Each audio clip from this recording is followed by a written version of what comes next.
Properly cleaning the glass surface is crucial for a successful installation of PDLC film. Here's a step-by-step guide to ensure the glass is ready. Tools you'll need: isopropyl alcohol, lint-free paper towels, a razor blade scraper.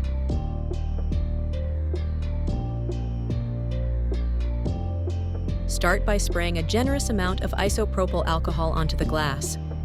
Use a lint-free paper towel to wipe the glass in a circular motion, ensuring all areas are thoroughly cleaned. The next step is to scrape the glass to remove any potential stubborn residue. First, spray the glass with alcohol, then start scraping the surface with a razor blade scraper. Hold the blade at a shallow angle to avoid scratching the glass. Focus on critical areas. Pay special attention to the edges and corners of the glass, as these areas are especially critical for the proper application of the PDLC film. Ensure the entire glass surface is perfectly clean.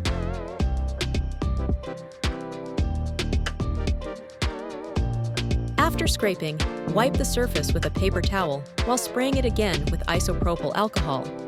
This will help remove any remaining residues. Carefully inspect the glass from different angles to ensure there are no smudges, streaks, or debris. Also, clean the window casing to prevent any dust or debris from the surrounding area from getting onto the glass surface during installation.